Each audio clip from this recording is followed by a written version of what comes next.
What's up everybody, John here with Motivation Theory Running, and today I'm going to be talking about where I've been for the last couple weeks.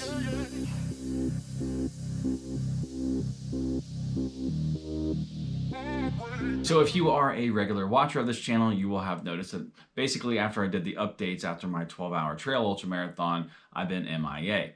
That's for a couple of reasons. First, I'm married. I have 5 kids and a lot of activities. My son's in travel baseball and one of my daughters is playing baseball also, so it's just been a lot of dealing with tournaments and the games. And because I also have a little one, Mama is tied up watching the little one, and it's not always very convenient to take her everywhere, not my wife, the little one, to the games and things like that. So that leaves me running around a lot to those activities.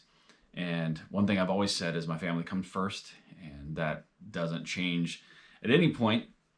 So I've been dealing a lot with that and just kind of enjoying watching baseball and kind of healing up from the 40-miler that I ran 3 weeks ago. The other part of that is I've been dealing a little bit with back problems. I've talked a little bit about this over the years.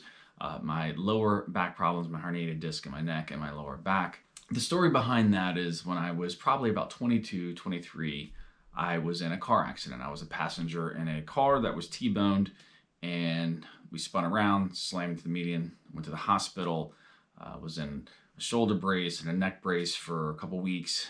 It was quite painful, but I damaged my lower back.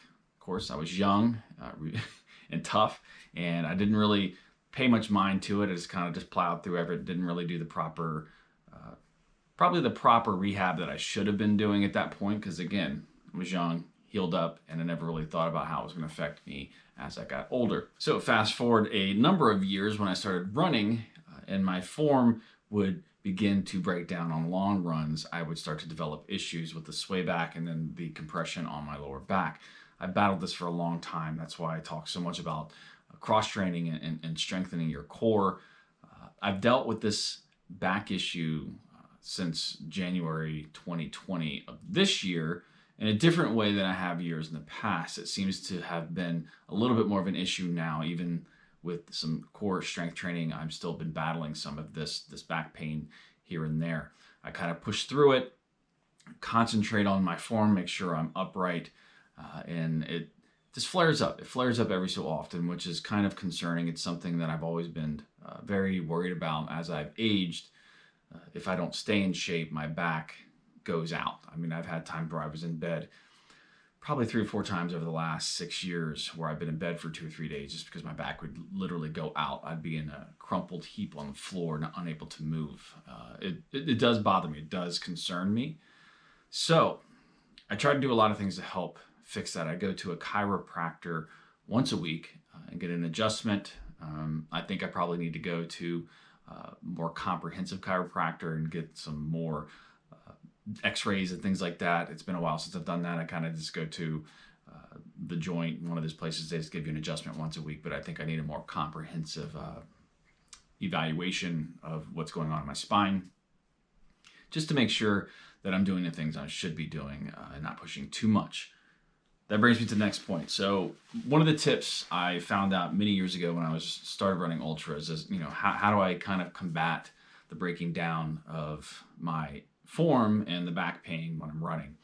Well, one way is obviously strengthen your core, but even as you age, you're gonna break down. It's just gonna happen. I need to probably spend a lot more time strengthening my core, but I use a back brace, and I've run with this thing for many, many years. I don't think I've really even talked about it on this channel. This might be the first time. This is one that I wear underneath my shirt. Goes right there. Wrap that, and then I wear my shirt over top of that. And what this helps me do, obviously it supports my back, but it also keeps me mentally aware of my posture. So when I start to slouch, I can feel. So it really helps me keep my hips and my torso aligned and me over top of my hips, and trying to keep me away from getting swayed back and kind of doing this number. So a lot of times when I run, I will do that, butt comes out, neck goes back, and you start to do that, and I can really feel the compression on my spine. This helps that. Recently I bought some trekking poles And I'm hoping over time, as I become more comfortable with those, I'll be able to use those, and that will also help me keep upright. I didn't run with them a lot in this last ultra because I was filming. Ultimately, I think I ran one lap with them, and it's a huge pain. So I'll have to find a way to deal with that. I just wanted to hop on here and kind of tell you, post ultra blues is a real thing. There's kind of a lack of drive sometimes after them, because once you've achieved the goal you've been training so hard for a long time, there becomes kind of this lull and lack of focus and like what to do next. You need to heal. You need to take some time off, let your immune system bounce back, let your muscles heal. I felt great. I never really felt bad after this, but I did notice that there was a little bit of knee pain. Not tons of pain, but I could tell my body was still healing. I went on a 12-mile trail run last Sunday. I felt fantastic, but I was fatigued. I didn't get a lot of sleep that night, and I've not felt 100%. I've not felt horrible, but I can tell that my body was just coming back. Dealing with stress of work, family, and just dealing with all the stuff that I'm dealing with outside in my personal life. Sometimes the motivation starts to kind of dip. I by no means am stopping. I'm taking a little bit of break. To me, I value taking breaks because I don't want to burn out. This channel means a lot to me. Running ultra marathons means a lot to me. So before I start to burn out, before I start to push myself too much, I make sure that I take stock of where I'm at mentally and physically, and I think I'm in a good spot. I'm looking forward to running the Marine Corps Marathon, the virtual Marine Corps Marathon 50K next week. I just have to pick a day that I'm going to choose. I probably would be talking a lot more about that, but I've been kind of down about my back. My lower back has been bothering me a lot, and I've been trying to rehab it, doing lots of stretching and rolling and going to the chiropractor. And I don't feel 100%. If my back is going to stay like this for a while, I don't think I'm going to run it, just because I don't want to hurt my back anymore. So I'm kind of down about that, and I'm just dealing with Epsom salt baths and dealing with all of the little things I'm trying to do to make my back healthy again. And that's kind of where I am right now. I'm still here. I'm not going anywhere. I still am looking forward to an exciting next year in ultramarathons. And I'm glad all of you have joined. There's been so many of you who have joined this channel, and I greatly appreciate that. I greatly appreciate all of the Motivation Theory Run Club folks that come over here from Strava and participate in watching the videos and comments and stuff like that. I know a lot of you care and you reach out to me, and that is greatly appreciated. Believe me, it really is. But I'm not going anywhere. I just wanted to send out a quick video, let you know I'm okay. I am okay. Right now I'm still tired. It's kind of a rainy, overcast day. The baseball games were canceled for today. So that's where I'm at, watching 5 to 6 baseball games a week, running around, just trying to do the best dad thing I can do, and still try to maintain doing the rest of the stuff I enjoy doing. But they'll always come first. It's just the way that it is. So if you have back problems, if you're battling with that, or if not, it's always great to get a back brace.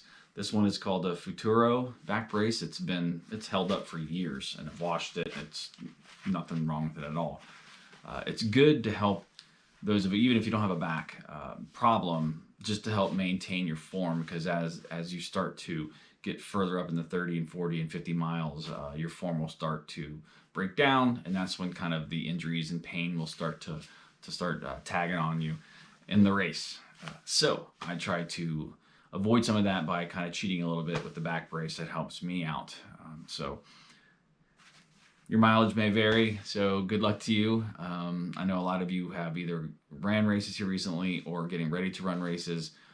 It looks like they're starting to open up, and I'm excited for everybody. So I love the updates from your races. So make sure you leave me your update if you're getting ready to race or you've just raced. Let me know down in the comments so we can all kind of cheer each other on. I'm hoping to run tonight, but I'm not sure I'm going to be able to. My back is just kind of hurting, and I don't want to push too much. Again, I got to heal up, and it's kind of depressing knowing I can't run. But like this, like all the things in the past, I'll get through it. And let's look out for each other and cheer each other on. And let's get those goals, everyone. Let's get those goals. I'm not down. I'm not down. Yeah, I don't know. That's all I got. All right, everybody. Just see me in the next video. I'm sure I'm going to be much more excited and happier in these next videos. Go ahead and click on one of those, and I will see you in the next video. Thanks for watching. Take care.